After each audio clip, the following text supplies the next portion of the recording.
अपने आप से हारे। यार ऐसे झंझट से जान छोड़ा भाई।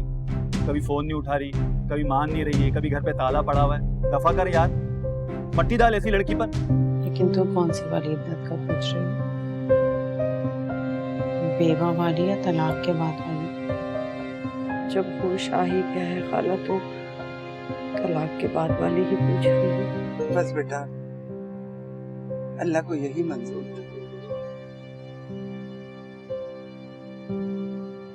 क्या हुआ खाला बदिया को? ठीक तो है? जो होना था वो हो गया, अब क्या फायदा?